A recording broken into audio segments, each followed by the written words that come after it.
Assalamualaikum warahmatullahi wabarakatuh. Kembali lagi bersama saya Nirkita Selvi, kelas 12 MIPA 1. Kali ini saya akan membahas materi tentang fluida statis.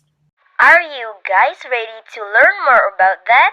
Nah teman-teman, sebelum masuk ke materi lebih lanjut, kita yel fisika dulu yuk. Fisika gampang, asik, dan menyenangkan. Nah teman-teman, apa sih tujuan pembelajaran kita kali ini? Dari mempelajari fluida statis, kita yang pertama akan mengetahui definisinya. Yang kedua, sifat-sifat dari fluida statis dan besaran-besaran apa yang terlibat di dalamnya. Yang ketiga ada tekanan hidrostatis dan hukum utama hidrostatis. Nah, yang keempat ada hukum Pascal dan hukum Archimedes. Let's check it out. Ini dia keempat submateri yang akan kita pelajari. Nah, yang pertama ada tekanan hidrostatis. Yang kedua ada hukum utama hidrostatis. Yang ketiga ada hukum Pascal. Dan yang keempat ada hukum Archimedes. Yuk kita cari tahu apa definisi dari fluida. Nah, fluida secara umum adalah zat yang dapat mengalir dan memberikan sedikit hambatan terhadap perubahan bentuk ketika ditekan. Fluida ini memiliki beberapa sifat. Di antaranya adalah tidak menolak pada perubahan bentuk, memiliki kemampuan untuk mengalir, dan memiliki kemampuan untuk menempati suatu wadah atau ruang dari jenis-jenis zat yang telah kita ketahui. Nah, yang memiliki sifat-sifat tadi itu hanyalah zat cair dan zat gas. Nah, teman-teman, untuk fluida ini sendiri dibagi menjadi dua. Ada fluida statis dan ada fluida dinamis. Nah, kali ini saya akan membahas yang fluida statis, yaitu fluida yang diam atau tidak mengalir. Ada beberapa hukum dasar nih dalam fluida statis.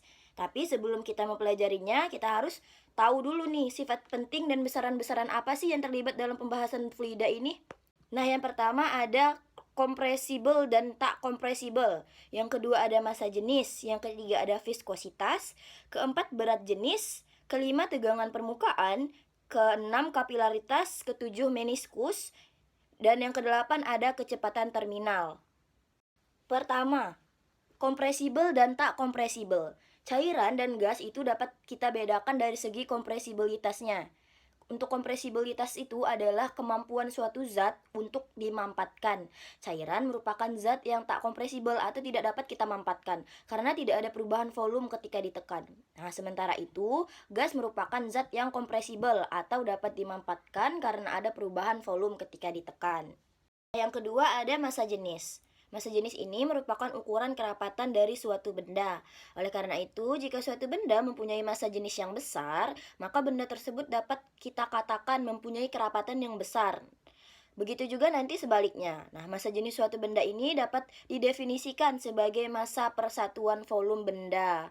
Secara matematis, ini dia rumusnya, yaitu Rho dibagi massa per volume. Ketiga ada viskositas. Nah, viskositas ini disebut juga sebagai kekentalan. Viskositas merupakan sifat tahanan suatu fluida terhadap tegangan yang diberikan kepadanya. Di dalam zat cair, viskositas dihasilkan akibat adanya gaya kohesi antara molekul-molekul zat cair. Viskositas zat cair dapat kita tentukan secara kuantitatif dengan besaran yang disebut koefisien viskositas atau eta. Satuan SI untuk koefisien viskositas adalah Ns per M kuadrat atau Pascal sekon. Nah, apabila suatu benda bergerak dengan kelajuan V dalam suatu fluida kental yang koefisien viskositasnya eta, maka benda tersebut akan mengalami gaya gesekan fluida sebesar F sama dengan K eta dikali kelajuan bola atau kelajuan benda. Besaran K adalah konstanta yang tergantung pada bentuk geometris benda. Nah, FYI ini, pada tahun 1845, Sir George Stokes menunjukkan bahwa untuk benda yang bentuk geometrisnya berupa bola, nilai K sama dengan 6 VR. Nah, jika nilai K dimasukkan ke dalam rumusan gaya gesekan fluida, maka diperoleh persamaan selanjutnya yang dikenal sebagai hukum Stokes, yaitu Fs sama dengan 6V eta dikali jari-jari dikali kelajuan suatu benda atau kelajuan bola. Nah, molekul zat cair mempunyai susunan yang agak rapat nih teman-teman. Jika suatu zat cair tersebut dinaikkan, maka akan terjadi pelemahan gaya tarik-menarik antar molekulnya, sehingga viskositas zat cair menjadi berkurang atau mengencer. Berkebalikan dengan zat cair, viskositas zat gas akan bertambah apabila seiring kenaikan suhunya. Keempat, ada berat jenis. Berat jenis merupakan berat fluida per satuan volume. Nah, nilai berat jenis ini selalu berubah sesuai lokasi benda karena bergantung pada percepatan gravitasi, yaitu S sebagai berat jenis sama dengan W atau berat benda per volume sama dengan rho atau massa jenis dikali dengan gravitasi. 5. Ada tegangan permukaan. Tegangan permukaan ini adalah kecenderungan permukaan zat cair untuk menegang, sehingga nanti permukaan tersebut seperti ditutupi oleh suatu lapisan yang elastis. Tegangan permukaan suatu zat cair didefinisikan sebagai gaya persatuan panjang. Jika pada suatu permukaan sepanjang L bekerja gaya sebesar F yang arahnya tegak lurus L, maka persamaannya dapat dirumuskan sebagai berikut, yaitu gamma atau tegangan permukaan sama dengan F gaya per L panjang permukaan. Kemudian yang keenam ada kapilaritas. Nah, kapilaritas adalah peristiwa naik atau turunnya zat cair di dalam pipa kapiler atau pipa sempit. Kapilaritas ini dipengaruhi oleh tegangan permukaan serta gaya kohesi dan adesi antara zat cair dan dinding kapiler. Nah, oleh karena gaya adesi antara partikel air dan kaca lebih besar daripada gaya kohesi antara partikel-partikel air, maka air akan naik nih dalam pipa kapiler. Sebaliknya nanti raksa cenderung turun dalam pipa kapiler karena gaya kohesinya lebih besar daripada gaya adesinya. Nah, berikut adalah permukaan air dan raksa pada pipa kapiler, ini contohnya. Nah, besar kenaikan atau penurunan permukaan zat cair dapat ditentukan melalui persamaan berikut nih teman-teman, yaitu H sama dengan 2 gamma cos theta per rho dikali gravitasi per jari-jari. Yang ketujuh ada meniskus. Nah, meniskus adalah bentuk kelengkungan permukaan zat cair di dalam tabung akibat gaya kohesi dan adesi. Gaya kohesi adalah gaya tarik-menarik antar molekul yang jenisnya sama seperti molekul raksa dengan molekul raksa.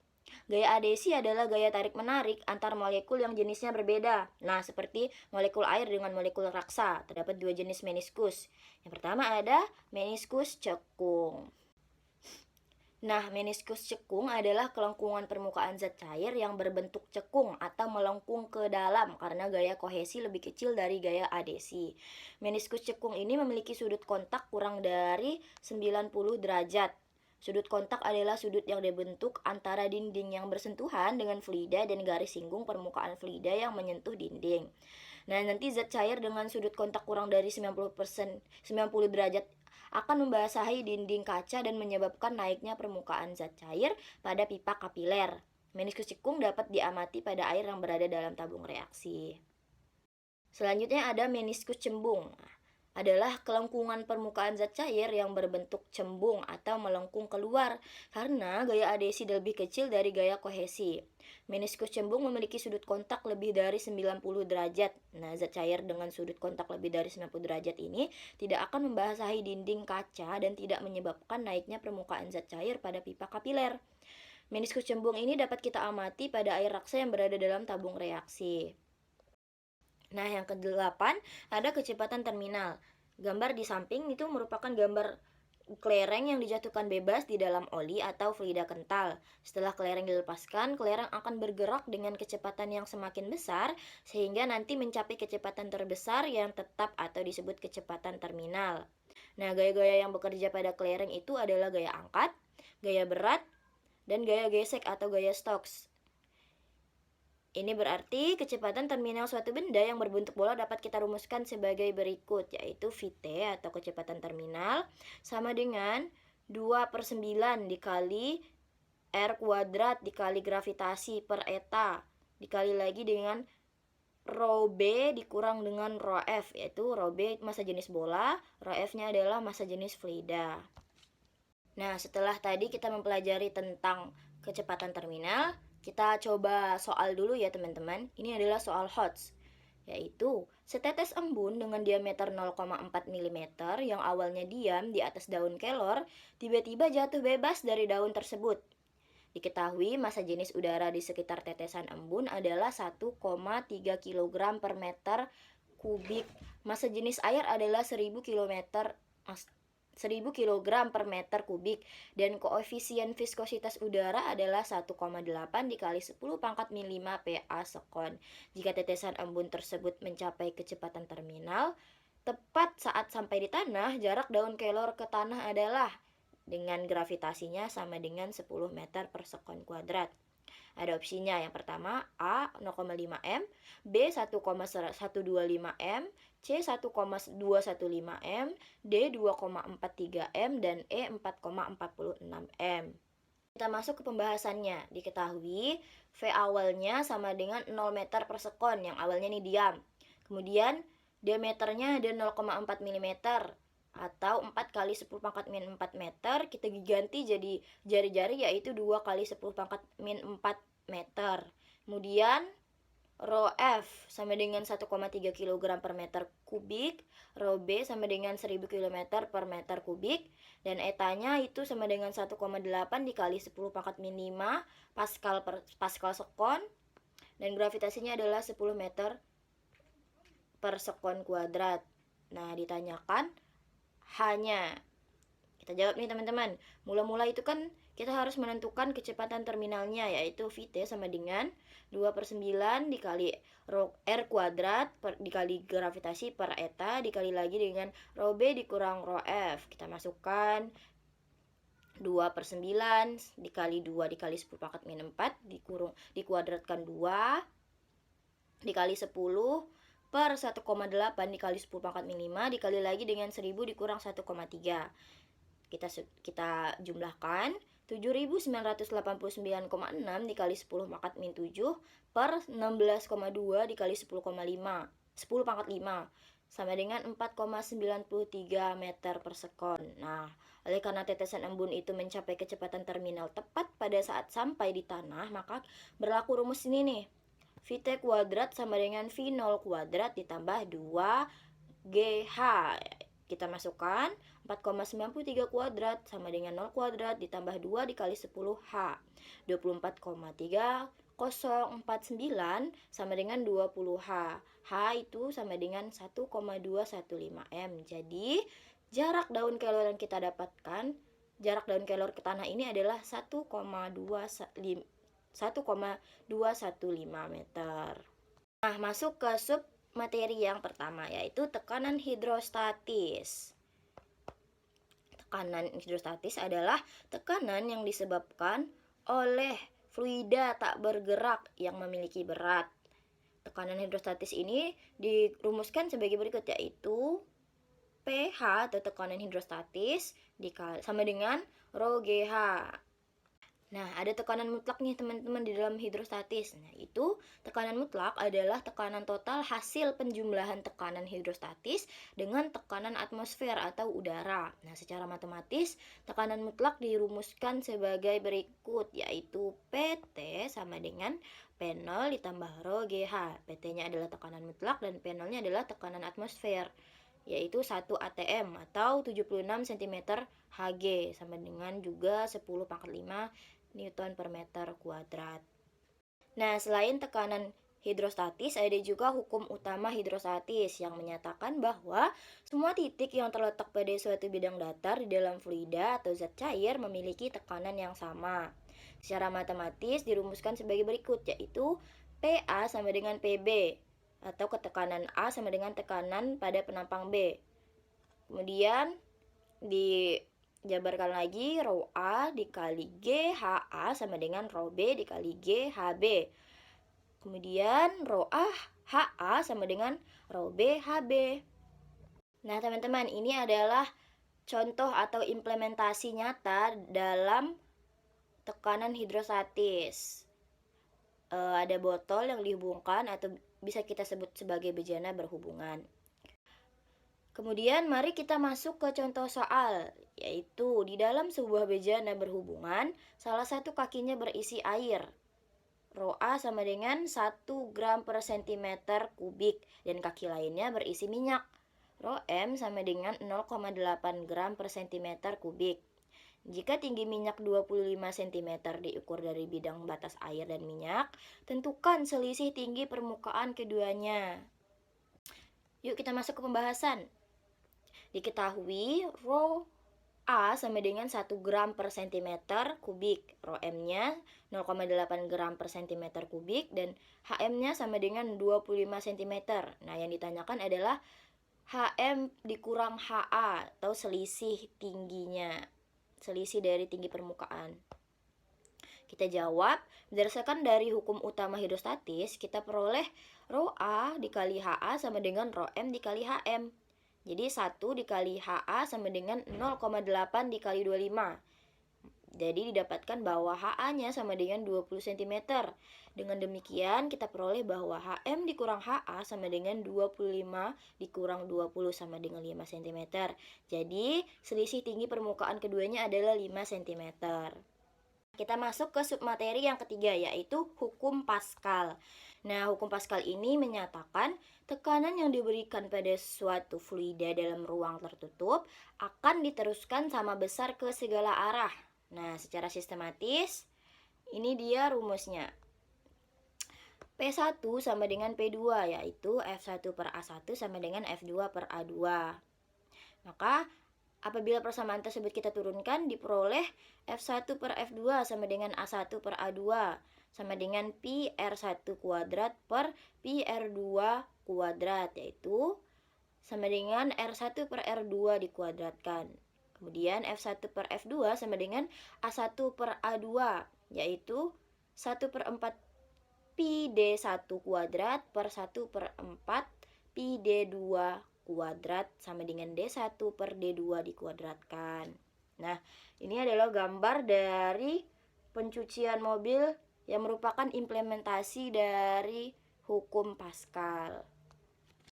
Kita masuk ke contoh soal, yaitu 3 bejana berhubungan ditutup oleh penghisap yang masing-masing luasnya 4 cm kuadrat, 20 cm kuadrat, 24 cm kuadrat, dan 60 cm kuadrat. Nah, jika pada penghisap terkecil diberi gaya tekan sebesar 12 Newton, berapakah gaya yang harus diberikan pada penghisap lainnya agar setimbang? Kita masuk ke pembahasan. Diketahui A1-nya itu 4 cm kuadrat, A2 itu 24 cm kuadrat, dan A3-nya 60 cm kuadrat.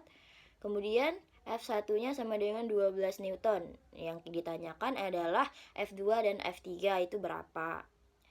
Kita jawab, berdasarkan dari hukum Pascal, kita peroleh yaitu F1 per A1 sama dengan F2 per A2. Kita substitusikan 12 per 4 sama dengan F2 per 24. F2-nya sama dengan 12 dikali 24 per 4 sama dengan 72 Newton. Kemudian F2 per A2 sama dengan F3 per A3, yaitu 72 per 24 sama dengan F3 per 60. Didapatlah F3-nya sama dengan 72 dikali 60 per 24 sama dengan 180 Newton.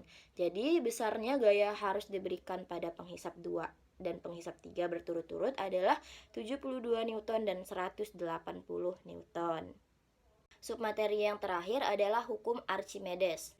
Nah, hukum ini menyatakan benda yang dicelupkan seluruhnya atau sebagian ke dalam fluida akan mengalami gaya tekan ke atas yang besarnya sama dengan fluida yang dipindahkan. Dengan rumusnya yaitu FA sama dengan Rho FG dikali VBF, atau VBF-nya adalah volume benda yang tercelup. Nah, ini adalah konsep gaya apung. Ada 3 kemungkinan posisi benda di dalam fluida, yaitu terapung, melayang, dan tenggelam. Bisa kalian lihat sendiri, kalau terapung itu berarti FA-nya lebih besar dari W. Kalau melayang, FA-nya sama dengan W.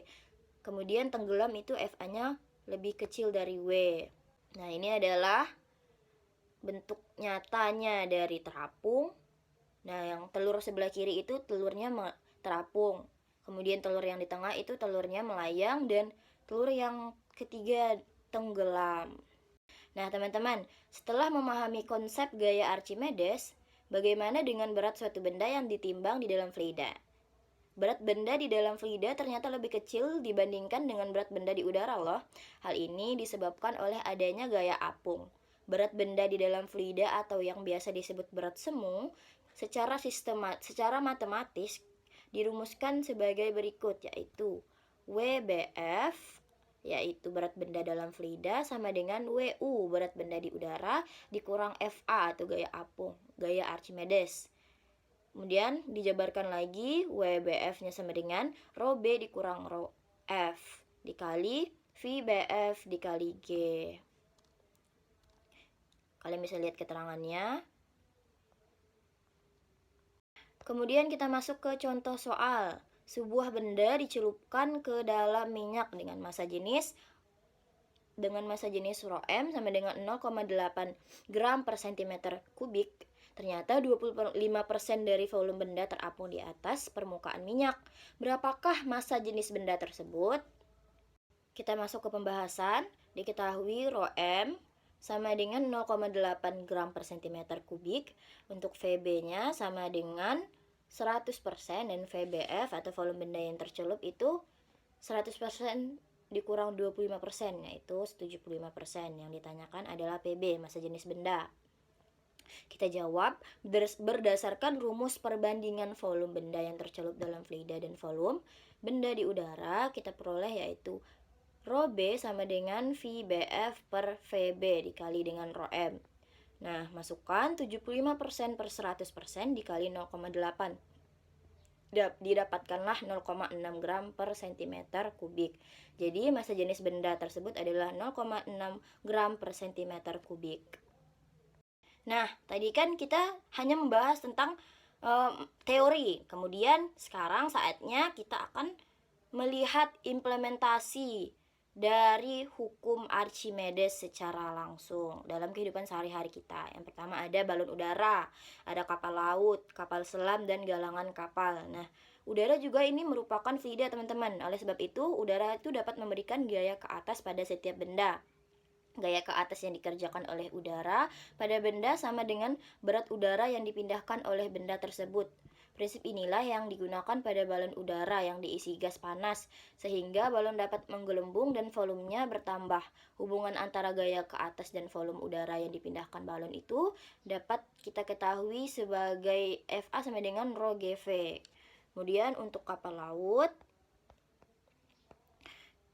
itu juga penerapan hukum Archimedes agar tidak tenggelam. Nah, kapal laut ini dibuat berongga sehingga volume air laut yang dipindahkan besar dan akhirnya kapal laut mendapat gaya apung yang besar juga. Massa jenis dari besi berongga dan udara yang menempati rongga masih lebih kecil daripada massa jenis air laut, teman-teman. Oleh karena itulah kapal laut dapat mengapung. Nah, yang ketiga ada kapal selam. Kapal selam juga menerapkan hukum Archimedes. Kapal selam itu mempunyai tangki pemberat yang terletak di antara lambung sebelah dalam dan lambung sebelah luar.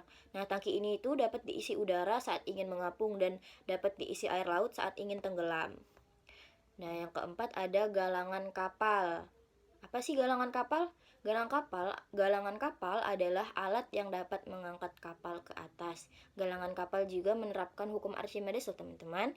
Galangan kapal ditenggelamkan dan diapungkan dengan cara memasukkan dan mengeluarkan air laut pada ruang cadangan. Nah, berakhir sudah nih penjelasan saya mengenai fluida statis bersamaan dengan teori dan implementasinya. Saya harap kalian yang menonton video ini dapat mengerti dan terima kasih. Jangan lupa semangat belajar. Fisika gampang, asik, dan menyenangkan.